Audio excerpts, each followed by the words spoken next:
Hello friends, एक बार फिर आपका स्वागत है आपके अपने यूट्यूब चैनल पर। यदि आप चैनल पर पहले विजिट कर रहे हैं तो चैनल को सब्सक्राइब करना ना भूलें। एक बार फिर हम आपके सामने क्रिकेट की कुछ लेटेस्ट अपडेट लेकर हाजिर हैं। बात की जाए पहली अपडेट की, तो पहली अपडेट जो आ रही वो आ रही है ICC cricket of the month. बात की जाए आईसीसी द्वारा जो क्रिकेटर ऑफ द मंथ, जो हर मंथ के लिए नए प्लेयर की घोषणा की जाती है, यदि उसमें बात की जाए तो आईसीसी ने जुलाई मंथ के लिए 3 प्लेयरों को नॉमिनी किया है। बात की जाए तो इसमें टीम इंडिया की तरफ से वाशिंगटन सुंदर हैं। वाशिंगटन सुंदर जिन्होंने जिम्बाब्वे टूर पर T20 में शानदार परफॉर्मेंस किया था, इसी का रिजल्ट है कि उनको आईसीसी ने नॉमिनी किया है। इसके अलावा बात की जाए तो इंग्लैंड के युवा तेज गेंदबाज गस एटकिंसन, जिन्होंने वेस्टइंडीज़ के अगेंस्ट अपने डेब्यू सीरीज में ही बहुत धुआंधार प्रदर्शन किया था, इसी कारण से उन्हें भी एज ए नॉमिनी सिलेक्ट किया है। बात की जाए जो तीसरे प्लेयर हैं वो है स्कॉटलैंड के चार्ली कैसल, जिन्होंने इस मंथ में शानदार परफॉर्मेंस किया था। अब देखना है कि इन तीनों में से कौन सा प्लेयर है जिसे आईसीसी जुलाई मंथ के लिए क्रिकेटर ऑफ द मंथ घोषित करती है। यदि जून की बात की जाए तो जून में जसप्रीत बुमराह इस अवार्ड से नवाजे गए थे, क्योंकि उन्होंने जिस प्रकार का performance ICC T20 world cup में किया था वो काबिले तारीफ था। इसी का परिणाम था कि उन्हें आईसीसी ने जून मंथ के लिए ICC month of the player घोषित किया था। अगली अपडेट की बात करें तो अगली अपडेट जो आ रही वो आ रही है चैंपियंस ट्रॉफी की। चैंपियंस ट्रॉफी जो कि फरवरी और मार्च में पाकिस्तान में होने वाली है, लेकिन उस पर खतरे के बादल मंडरा रहे हैं। बात की जाए टीम इंडिया, तो टीम इंडिया वहां पर खेलने जाएगी या नहीं जाएगी, इस पर अभी भी संशय के बादल बने हुए हैं। इसी बीच चैंपियंस ट्रॉफी पर पीसीबी चीफ जो हैं मोहसिन नकवी, उन्होंने एक बड़ा बयान दिया।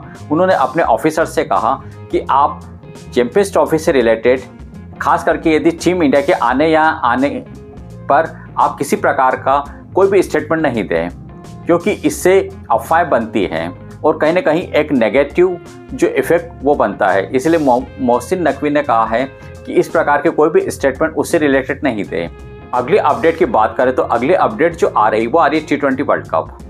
बांग्लादेश में इसी वर्ष अक्टूबर में वुमेन्स T20 वर्ल्ड कप होने वाला है, लेकिन जिस तरीके से बांग्लादेश में जो हिंसक घटनाएं चल रही है, उसके कारण कुछ समय पहले आईसीसी ने कहा था कि हम अभी इसके ऊपर सोच रहे हैं कि वहाँ से उसे शिफ्ट किया जाए नहीं। लेकिन अब इसी बीच एक बड़ी खबर आ रही है कि बांग्लादेश की जो पीएम शेख हसीना हैं, उन्होंने रिजाइन दे दिया और एक तरीके से कहा जा रहा है कि तख्ता पलट हो गया है, और उन्होंने बांग्लादेश की जो पीएम है उन्होंने बांग्लादेश को छोड़ दिया है और वहाँ एक तरीके से अराजकता की स्थिति बनी हुई है। इसी कारण अब आईसीसी की यदि बात की जाए तो आईसीसी कहीं ना कहीं जो अक्टूबर में होने वाला T20 वर्ल्ड कप है उसे शिफ्ट करना जा रहा है।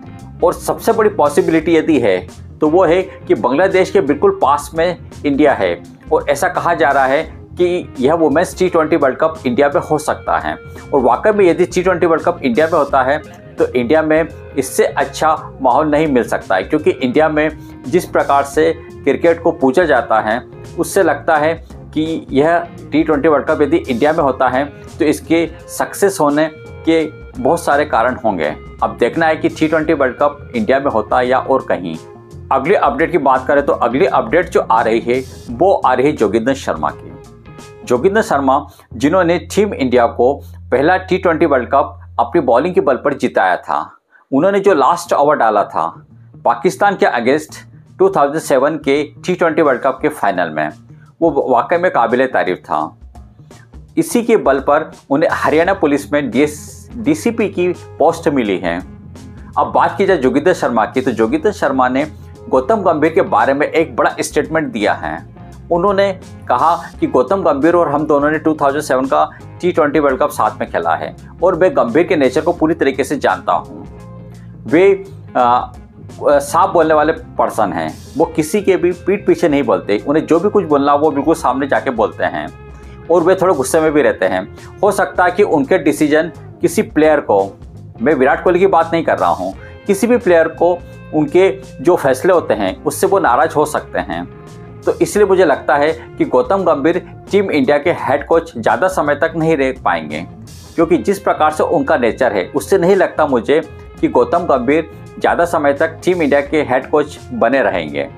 वाकई में उनका कहना सही भी है, क्योंकि गौतम गंभीर जिस प्रकार से जाने जाते हैं या उनके नेचर वाइज यदि बात की जाए तो वो साफ बोलने वाले पर्सन हैं। अब देखना है कि उनके साथ टीम इंडिया किस प्रकार का परफॉर्मेंस करती है। इस बारे में आपकी क्या राय हमें कमेंट्स करके जरूर बताएं। साथ ही यदि आप चैनल पर पहले विजिट कर रहे हैं तो चैनल को सब्सक्राइब करना ना भूलें।